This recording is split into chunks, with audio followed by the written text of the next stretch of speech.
¿Qué tal, amigas y amigos? Bienvenidos a una lección más sobre la Sagrada Escritura, lecciones bíblicas. Estamos llegando ya a la lección número 13 que tiene como título Los libros históricos. Vamos avanzando poco a poco, recordando que estas clases tienen como finalidad que tú tengas una visión amplia, completa de lo que es la Sagrada Escritura y después puedas leerla como a ti te plazca, quizás capítulo por capítulo, libro por libro, o acercándote a aquellos libros que más te interesen. Pero lo importante es tener una visión general de la Sagrada Escritura.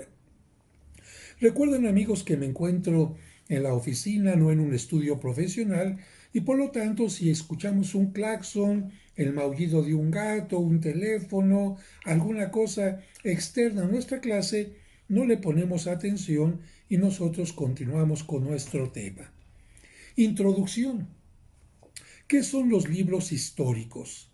Aquellos que recogen algún suceso o historia de carácter sagrado, es decir, historias que tienen que ver con nuestra relación con Dios, en los cuales aparece directa o indirectamente la intervención de Dios, es decir, que Dios intervenga en nuestra historia. ¿Cuál es el fin que se propone Dios a través de la persona que escribe? No es hacer una historia simplemente con datos, con fechas, sino sobre todo dar una enseñanza religiosa, porque a Dios lo que le interesa es dar un mensaje, enseñarnos, conducirnos, mostrarnos su amor. Por lo tanto, el historiador bíblico saca lecciones del pasado también. Por ejemplo, vamos a decir, cuando estaban en Babilonia, se pusieron a pensar qué es lo que había pasado en tiempo de Moisés, se pusieron a pensar qué es lo que había pasado en el desierto, y de aquello pueden sacar una lección. Por ejemplo, Dios nos acompañó siempre, Dios nunca nos falló, Dios siempre respetó la autoridad de Moisés. Bueno, de la historia sacar una lección. Los libros históricos de la Biblia, según el canon, la lista de la Iglesia Católica, son ¿cuántos? 16. El Pentateuco, ¿cuántos tenía? 5. En este caso, los libros históricos van a ser 16. ¿Cuáles son? Los enumero y después iremos hablando del contenido de cada uno. Josué, Jueces, Ruth, Samuel, Libro de Reyes, que va a estar dividido en dos, por lo tanto, primero y segundo. Crónicas, que va a estar dividido en dos, primero y segundo. Esdras, Nehemías, Tobías, Judith, Esther y Macabeos, que también va a estar dividido en dos, y por lo tanto Macabeos 1 y 2. Y te recuerdo por qué estaban divididos en dos, porque eran rollos sumamente gruesos, difíciles de manipular, y dijeron, vamos a dividirlos en dos partes. Bien, no fueron escritos en el orden que te acabo de mencionar. Sin embargo, este es el orden que se les pone dentro de la Biblia para que se puedan comprender mejor, para que tengan una mayor claridad. Y empezamos primero con el de Josué. Este libro es el número 6 de la Biblia. Después del Pentateuco, de los primeros 5, este es el sexto, y se llama así porque Josué, el sucesor de Moisés, es el protagonista de estas páginas. Fíjense qué interesante que Josué, a diferencia de su predecesor Moisés, no fue criado en un palacio, sino entre ladrilleras y los hornos de hierro de Egipto, es decir, como un esclavo. Sin embargo, llegó a ser consejero valeroso y fiel durante las andanzas en el desierto y aún antes de la muerte de Moisés había sido reconocido como dirigente militar. Por lo tanto, fue escogido para que dirigiera el primer encuentro de Israel con los amalecitas, de acuerdo al Éxodo capítulo 17, y 40 años más tarde había sido general en jefe de las campañas que derrotaron a todas las naciones hostiles al este del Jordán.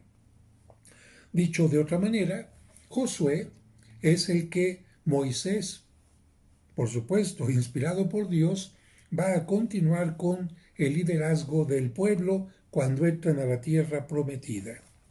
Contenido doctrinal del libro. Cuenta el cumplimiento de la esperanza del pueblo de Israel porque han llegado ya a la tierra prometida y este libro podía centrarse especialmente en el capítulo 1, versículo 6, donde dice: esfuérzate y sé valiente, porque tú repartirás a este pueblo por herencia la tierra de la cual juré a sus padres que les daría a ellos. Esta tierra es la tierra de Canaán, llamada así por Can, un personaje importante de la Biblia cuyos descendientes vivían en esta zona.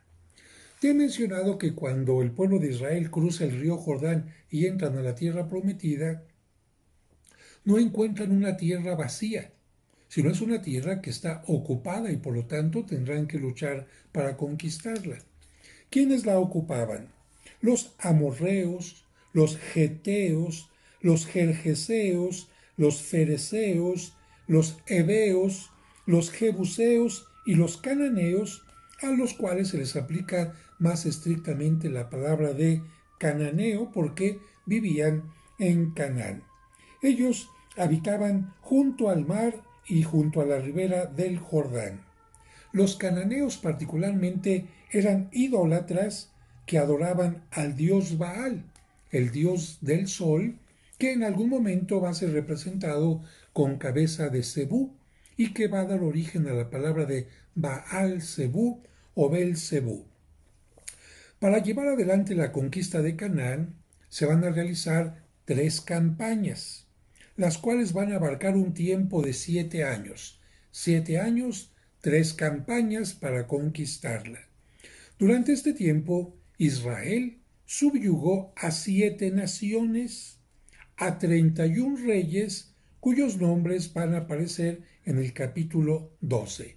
Entonces, luchas para conquistar durante 7 años, 3 campañas, y ya ocupada la tierra de Canaán, viene entonces la distribución de la tierra, que se va a hacer ¿cómo? Por suertes.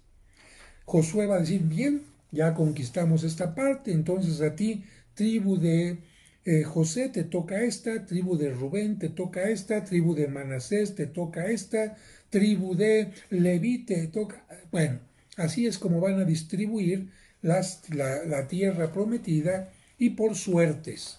Aquí, por supuesto, antes de hacer una suerte, se pide a Dios que ilumine y que la suerte entonces sea de alguna manera la decisión de Dios.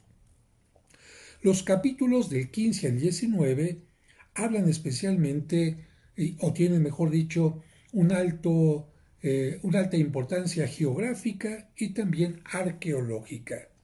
¿Cómo se distribuye? Este libro de Josué tiene 24 capítulos.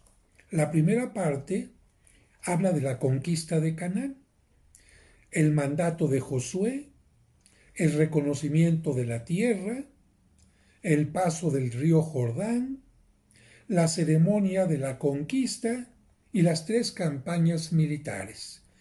Cuando te voy mencionando el contenido, voy poniendo abajito los capítulos para que tú puedas estar enterado. La segunda parte del libro nos habla de la repartición de la tierra. Primera repartición, 5 tribus. Segunda distribución y finalmente hacer el altar del testimonio. La tercera parte es la despedida y la muerte de Josué, como también el libro del Pentateuco nos habló de la muerte de Moisés, también Josué tendrá su tiempo límite en esta tierra y morirá. Y pasamos al siguiente libro que se llama Jueces. Se llama así porque se trata de los jueces o salvadores del pueblo de Israel. No te imagines un juez de una corte que pasen al acusado y esto no.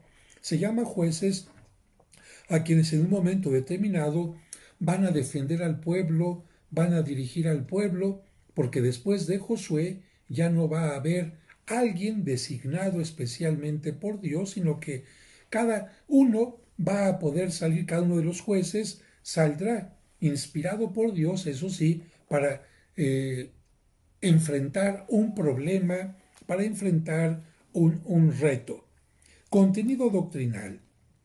Entre este libro y el anterior se nota un claro contraste porque mientras Josué es un libro constante de victorias hasta el punto de que conquistó el pueblo 7 naciones en 7 años, el libro de los jueces es un libro de derrotas en que se habla de 7 apostasías.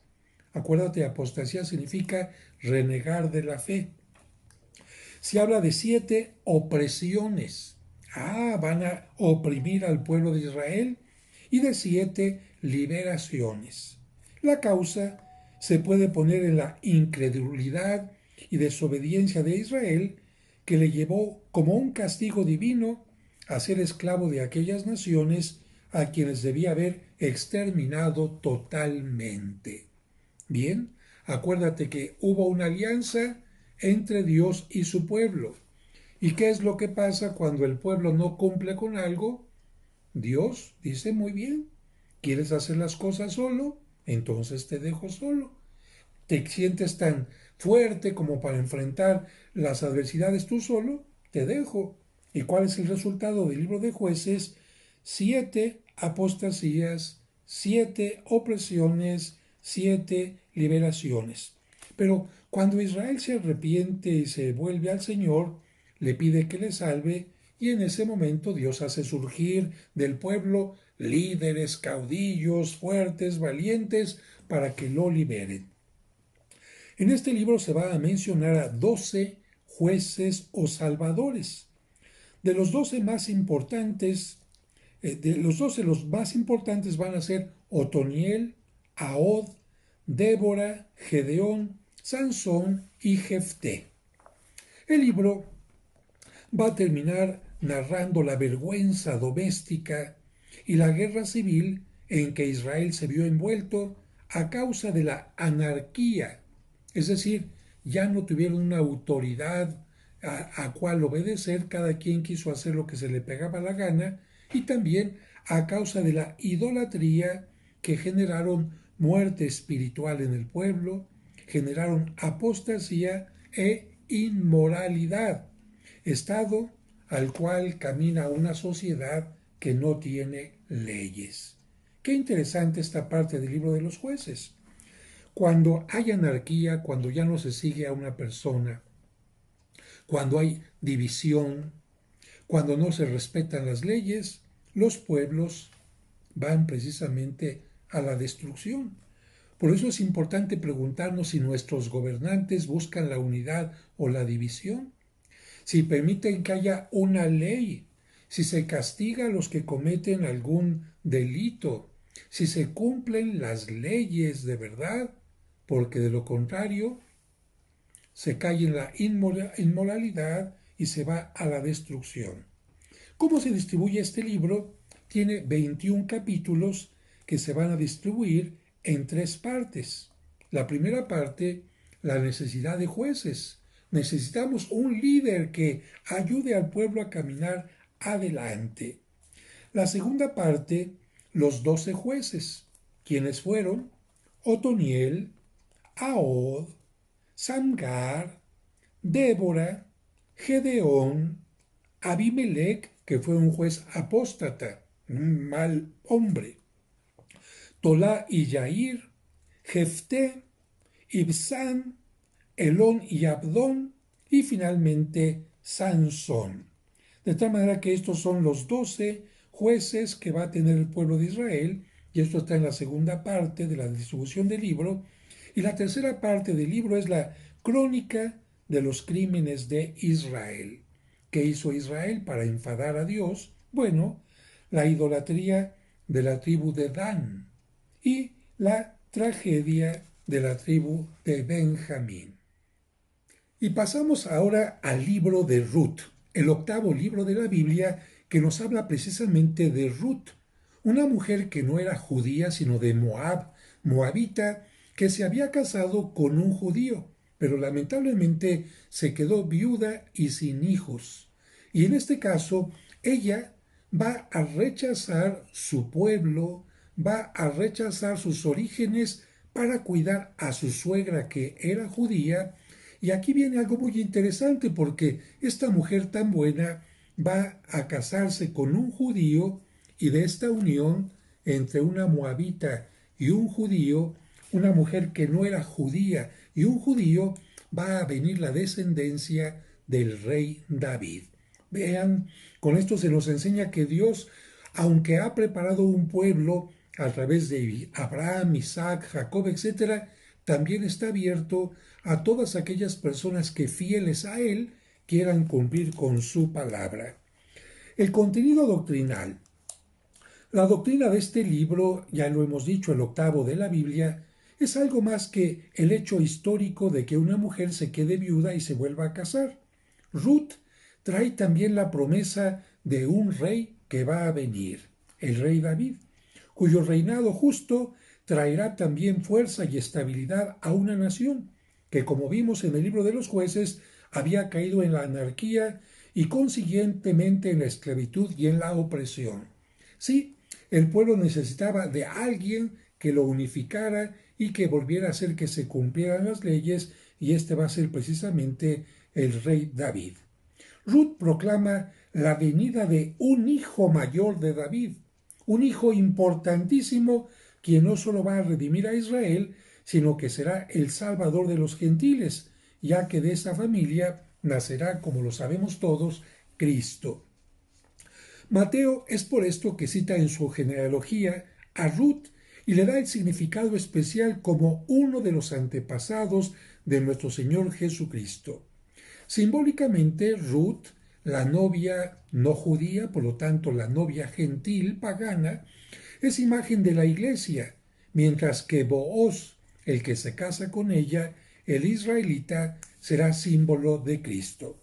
¿Cómo se distribuye este libro? Es un libro muy corto pero muy bonito y tiene apenas 4 capítulos. Incluso en el canon judío aparece como parte del libro anterior, el de los jueces, ya que lo que aquí se narra sucedió precisamente en el tiempo de los jueces. Los 4 capítulos están distribuidos así. Primero, aflicción de Noemí y elección de Ruth. Es decir, Noemí es la suegra, la que se va a quedar solita, y elección de Ruth. Es decir, Ruth elige seguir a su suegra. Segundo capítulo, Ruth es escogida por Booz, el judío que se va a casar con ella. Tercero, Noemí propone la boda de Booz con Ruth. Y cuarto, el matrimonio y la descendencia de ambos. Pasamos al siguiente libro, que está dividido en dos, y será el libro de Samuel, primero y segundo libro de Samuel. Estos dos libros, como afirma Orígenes y San Jerónimo primitivamente, formaban un solo libro en el texto hebreo, llamado también libro de Samuel. Fueron los traductores griegos, los 70, los judíos de los que ya hablamos, los 70 sabios judíos, los que para su manejo más fácil lo dividieron en dos, llamándolos primero y segundo de los reinos, o bien primero y segundo de Samuel, a los cuales unieron otra obra titulada Los Reyes, dividiéndola también en dos libros, primero y segundo de Samuel, y después vendrá la división de primero y segundo de los Reyes. La división en 4 libros, 2 de Samuel y 2 de los Reyes, ha prevalecido en las ediciones modernas, de tal manera que en tu Biblia seguramente vas a encontrar el libro de Samuel 1 y 2, así divididos, y el libro de los Reyes 1 y 2, también divididos. Pero seguimos con el de Samuel. Contenido doctrinal. Los dos libros giran alrededor de 3 grandes personajes del Antiguo Testamento: Samuel, Saúl y David. Samuel entra en escena en el primer capítulo, el capítulo del primer libro, Saúl en el 9 y David en el 16. Samuel desaparece en el capítulo 25, Saúl en el 31, mientras que David continúa ocupando el centro hasta el final del segundo libro. En los dos libros se narran los acontecimientos históricos de los últimos jueces de Israel y el inicio, la institución de la monarquía, es decir, el paso de los jueces a los reyes. Se trata de uno de los acontecimientos históricos y políticos más importantes del pueblo de Israel. Las tribus hebreas se encontraban dispersas y por lo tanto, si estaban desunidas, no podían hacer frente a sus enemigos, pero al final se unen y se convierte Israel en un pueblo glorioso. Claro, si la unión hace la fuerza, cuando el pueblo tuvo la unión gracias a un rey, pudo tener más victorias. Llega un tiempo, el tiempo de el profeta Elí, en que la moral del pueblo se rebaja y cae derrotado y hasta incluso llega a perder el arca de la alianza. Sí, les roban el arca de la alianza a los judíos. ¿Cómo se distribuye este libro? Bueno, el libro primero tiene 31 capítulos que van a ser divididos en tres partes. El prólogo, la infancia y la juventud de Samuel. ¿Quién es Samuel? Samuel va a ser considerado por unos el último de los jueces y sobre todo porque va a dar el paso al tiempo de los reyes. A él le va a tocar consagrar al rey Saúl y también al rey David.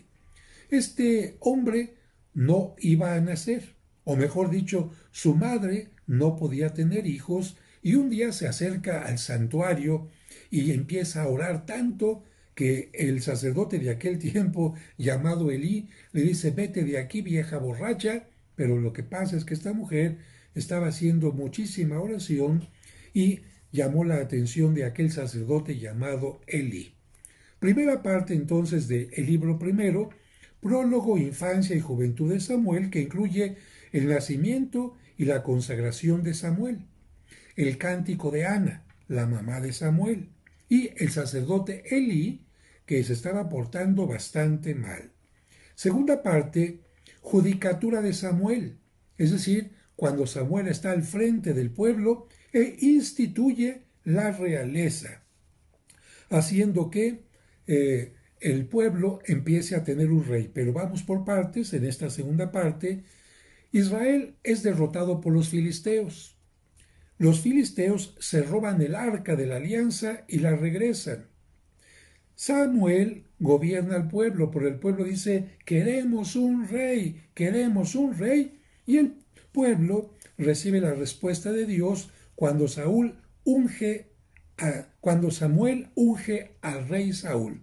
Aquí de repente hay confusión porque el profeta, ¿cómo se llama? Samuel. El rey, ¿cómo se llama? Saúl. ¿Cómo se llama el rey? Saúl. ¿Cómo se llama el profeta? Samuel. Como a veces son parecidos, a veces la gente se puede confundir. Tercera parte de este primer libro, reinado accidentado de Saúl. Este primer rey, fíjate, es el primero y ya está resultando mal, por lo que va a aparecer el rey David para hacer que las cosas se mejoren. ¿Cómo se divide esta tercera parte? Dios rechaza a Saúl. Después viene el rey David. El rey Saúl se va a poner celoso de David y lo va a perseguir para quererlo matar. Y finalmente Dios dice: tú me has fallado, y el rey Saúl pierde la vida. La segunda parte va a tener, el segundo libro va a tener 24 capítulos y se pueden distribuir así. Una vez que ha muerto Saúl, ¿quién va a ocupar el reinado? David. Vendrá, por lo tanto, una guerra civil. ¿Por qué? Te explico rápidamente. Porque el rey Saúl tenía su grupo de seguidores. David va a tener su grupo de seguidores. Y como no se ponen de acuerdo, entre este grupo y entre este grupo, todos son judíos, entre este grupo y este va a haber divisiones y por lo tanto se habla de una guerra civil. Después, los reinos, finalmente David va a lograr que se unan y por esto al rey David se le llama el rey de la unión, el rey del pueblo de Israel unido. Después viene un culto nacional. Todos están unidos y se ofrece un solo culto. Esto va a hacer que se expanda el sentimiento, el espíritu de nación y finalmente se nos hablará en esta primera parte del libro segundo de David, que comete un pecado grave porque se enamora de una mujer casada, tiene relaciones con ella y después manda matar al marido.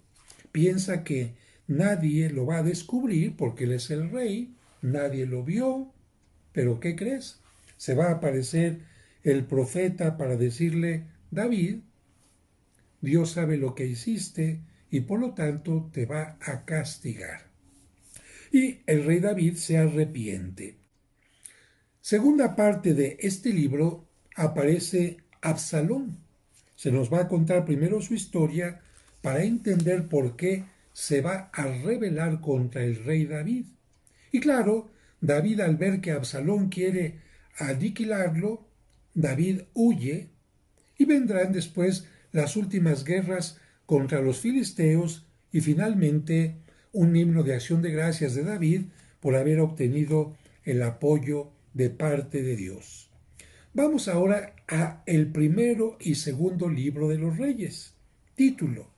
Se llaman así estos libros porque nos hablan de la historia de los reyes de Israel. ¿Cuál es el contenido doctrinal? Las páginas iniciales de Primero de Reyes complementan el reinado de David. Enseguida aparece la elección que él hizo de Salomón para que le sucediera. Elección sabia y acertada en verdad. Salomón va a ser hijo de David, uno de tantos hijos que tuvo, pero David dice, quiero que éste sea mi sucesor. El reino que Salomón recibió no fue ciertamente un reino arruinado o deshecho, fue un reino bien establecido que lamentablemente no supo conservarlo en todo su esplendor. Por eso vamos a encontrar en Salomón, el tercer rey de los judíos, cosas buenas y cosas maravillosas. Entre las primeras hay que citar que construyó el templo. A él le tocó construir el templo de Jerusalén y su admirable oración de dedicación cuando dedicó el templo. Pero lamentablemente Salomón, aunque pidió sabiduría, se dejó llevar por otras cosas, especialmente por el placer, muchas mujeres, y cayó también en la idolatría, haciendo que Salomón terminara en una forma no muy agradable ante Dios. Salomón fue un hombre superdotado. ¿Por qué? Porque era botánico, zoólogo, arquitecto, poeta, escritor. Sin embargo, sus últimos años, como ya te lo he dicho, no fueron demasiado felices. Y acuérdense que cuando una persona actúa mal, el resultado es que le va a ir muy mal. Le va a ir muy mal. ¿Qué pasó con el rey Saúl? Actuó mal, incluso tuvo una sesión espiritista, por eso tuvo una muerte como la tuvo. ¿Qué le va a pasar a David? Él hizo algo muy malo, pero se arrepintió y por eso Dios le permitió una nueva oportunidad. Pero Salomón lamentablemente al final de su vida terminó muy mal y no podemos decir que haya tenido un arrepentimiento profundo y por culpa de Salomón, este reino que ya había tenido David unido se va a dividir en dos. Pero bueno, vamos adelante con la distribución del libro de primero y segundo de los reyes. Distribución de el libro primero. Tiene 22 capítulos divididos así. El reino de Salomón, el último encargo del rey David antes de que muera, sabiduría de Salomón, cuando Dios le dice a Salomón, pídeme lo que quieras, y Salomón le pide sabiduría, y después la política interior, religiosa y exterior de Salomón. Pide muchos impuestos para construir el templo, tiene buenas relaciones en el exterior, traigan cedros del Líbano para el templo, traigan fenicios para que lo construyan, muy bueno en esta parte. Después se van a revelar las 10 tribus. ¿Qué es lo que va a pasar? ¿Qué es lo que va a pasar? Que precisamente porque Salomón pidió muchos impuestos, el pueblo le pidió a su sucesor que los bajara. Y su sucesor, en lugar de bajar los impuestos, los aumentó. Y por lo tanto van a revelarse las 10 tribus. Siguiente parte, tercera parte del libro primero, los primeros reyes que suceden a Salomón. Ya te hemos dicho cuáles fueron los tres primeros: Saúl, después David y Salomón.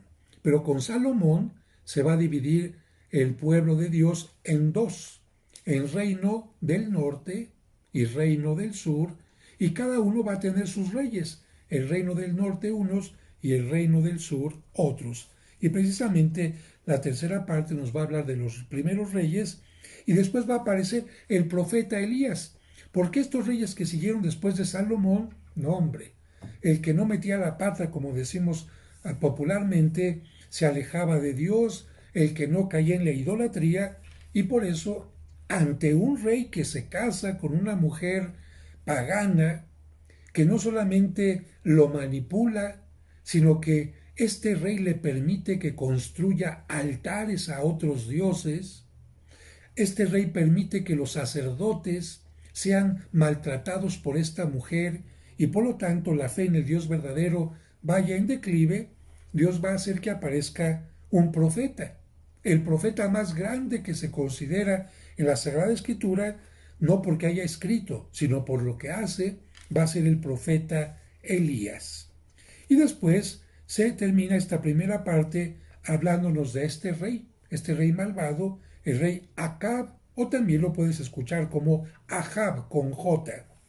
El segundo libro de los Reyes se va a componer de 25 capítulos y trata principalmente de la decadencia y de la caída del reino israelítico, y va a durar más o menos unos 300 años este periodo.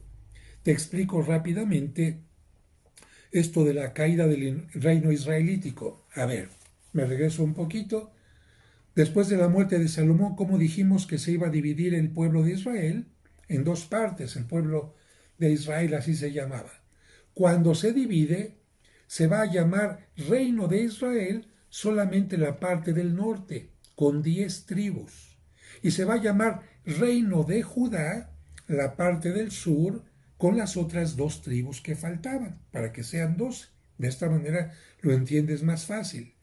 En el reino del norte van a buscar una capital, porque no tienen capital para tener un templo.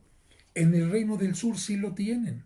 En el reino del sur es donde está Jerusalén, donde David, donde Salomón vivían y donde estaba el templo de Jerusalén. Son los judíos, la zona de Judá. Bueno, precisamente así se va a llamar el reino del norte, reino de Israel, el reino del sur, Judá. ¿Pero dónde quedó el templo? Acá abajo. Por lo tanto, los de acá, estamos enojados con los de abajo, no vamos a ir al templo, no vamos a ir al lugar donde Dios les pidió que hicieran el templo. Y aquí empieza ya un problema grave. ¿Dónde van a poner el templo? ¿Dónde lo van a construir? Si Dios había pedido que acá van a tener que inventar alguna cosa. Pero este reino del norte es el primero que va a desaparecer. Después le tocará portarse mal al reino del sur, y también a este reino lo van a llevar a Babilonia. Pero este de abajito va a poder regresar. El de arriba, el reino de Israel, va a desaparecer para siempre. Pero me estoy adelantando un poquito. Libro segundo, ya hemos dicho 25 capítulos. Primera parte A, Elías y Eliseo, profeta Elías y su sucesor Eliseo. Después B, los reyes de Israel. Y aquí te va a hablar un poquito de cada uno de ellos y sus cosas buenas y sus cosas malas. Jehú, Joacás, Joás, Jeroboam y todos los demás. La tercera parte C del libro segundo de los reyes, el cautiverio de Israel. Los van a tomar presos los asirios. Después les van a pedir, por supuesto, tributo, y finalmente los van a llevar al destierro. Después vendrá la siguiente parte de este segundo libro, los reyes de Judá. Es decir, se nos habló primero de los reyes del norte. Ahora, de aquí en adelante, se nos va a hablar de los reyes de Judá. ¿Por qué acá? Pues porque acá ya no existen. Reyes de Judá, Ezequías, Manasés y Josías. Y después vendrá el saqueo de Jerusalén y la caída del reino de Judá. Lo que te había dicho. Primero desaparece esto, se los llevan los asirios, ya no regresa nunca, se termina para siempre el reino de Israel, reino del norte, el reino del sur, el reino de Judá, permanece, pero también van a cometer algunas cosas equivocadas y van a venir los babilonios con Nabucodonosor, van a quemar la ciudad, van a destruir el templo y vámonos, vámonos al destierro todos, vámonos, se acabó. Y por lo tanto, allá en el destierro van a tener reyes, pues allá el rey de Babilonia será el rey. Pero continuamos entonces con esto. Saqueo de Jerusalén y caída del reino de Judá. Vamos ahora al siguiente libro que va a ser el primero y segundo de las crónicas. Primero y segundo de las crónicas. Este título se lo dio la Biblia hebrea y San Jerónimo le llamaba a estos libros paralipómenos, paralipómenos, que significa en griego libro de las cosas omitidas o bien libro de las cosas transmitidas. Pero como es más fácil decir el libro de las crónicas, primera y segunda parte, o primero y segundo libro de las crónicas, que el libro de los paralipómenos, pues en la mayoría de las Biblias aparece exactamente como crónicas. El contenido doctrinal de este libro. Muchas cosas relatadas en los libros anteriores se recogen también en estos dos. En términos generales podemos decir que en ellos se narra la historia sagrada del reino. Por eso hay muchas cosas parecidas y repetidas de el libro de Samuel y de los reyes. El objetivo principal al escribir estos libros está en proveer genealogías correctas. Estas genealogías eran de gran utilidad para asignar las personas a sus respectivas tribus y familias cuando retornaron de Babilonia a Jerusalén. A ver, te voy a explicar un poquito. ¿Te acuerdas que Josué, cuando llegaron a la tierra prometida, distribuyó los terrenos? Es decir, distribuyó Canaán. A ti la tribu de Efraín te va a tocar esto, a la tribu de Manasés te va a tocar este terreno, la tribu de Benjamín, etc. Bien, en el momento en que vienen los enemigos, primero los asirios que se llevan al pueblo del norte, y después los caldeos o babilonios que se van a llevar a los reinos del sur, ¿a quién van a pertenecer estas tierras? Bueno, durante un tiempo los asirios estuvieron por acá, también llegaron gente de otros lugares, de Egipto, de Chipre, se acomodaron en algunos lugares, pero cuando regresaron finalmente del destierro los judíos y quisieron ocupar una tierra, a ver, ¿a ti de qué familia eres? Pues yo soy de la familia de la tribu de esto. Ah, entonces te toca esta zona. ¿Tú de qué familia eres? Pues de la familia de Zabulón. Entonces tienes que colocarte en esta zona. ¿Y tú de qué familia eres? De la familia de Rubén. Tienes que colocarte en esta. ¿Y tú de qué tribu eres? De tal. Así que para que pudieran reacomodar a la gente a su regreso después del exilio, era necesario hacer esta genealogía. Es decir, a ver, ¿tú de quién eres? Pues soy hijo de fulanito y nieto de perenganito y de perenganito y de perenganito y perenganito. Ah, entonces ya sabemos que tus antepasados habían recibido esta tierra para vivir. Por lo tanto, te toca ir a esta tierra. Por eso eran tan importantes las genealogías en este libro de las crónicas. Sin ellas, les hubiera sido casi imposible la redistribución de Israel entre los cautivos liberados. Para nosotros también tiene una gran importancia, ya que a través de ella se demuestra que el Mesías es el hijo prometido de David, de Judá, de Abraham y de Adán.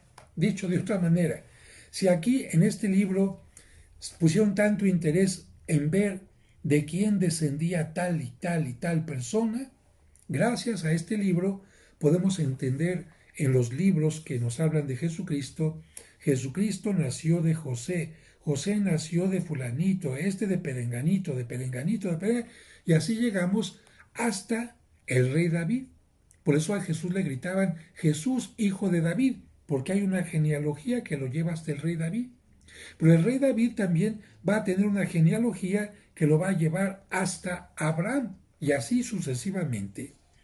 Aquí se da mucha importancia a todo cuanto tiene que ver con el culto público. Se da también por lo mismo importancia a la música, porque la música formaba parte del culto. Acuérdate, todos los salmos eran cantados y los hebreos cultivaban la música y los coros con mucho cariño. ¿Cómo se distribuyen estos libros primero y segundo de Crónicas? Libro primero, 29 capítulos que nos van a hablar así. Genealogías en la primera parte, Adán, desde Adán hasta Saúl, el rey Saúl. Segunda parte, reinado de David, que va a llevarnos de la muerte de Saúl, cuando consagran al rey David, y después asuntos militares, religiosos y domésticos. Segundo libro, tiene 36 capítulos distribuidos así. Reinado de Salomón, construcción del templo y el reino de Salomón. Oiga, padre, pues que en los reyes ya nos había hablado de Salomón.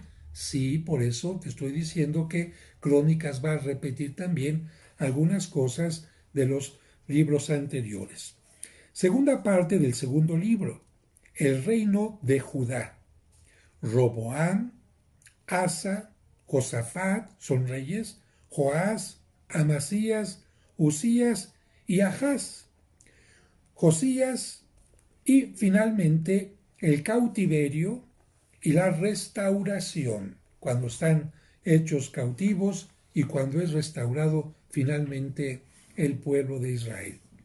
Llegamos a la siguiente parte, que va a tener una cierta continuación, porque te explico rápidamente, una vez que los babilonios, Nabucodonosor, se habían llevado a los judíos al destierro, por acá va a crecer otra potencia, que van a ser los persas.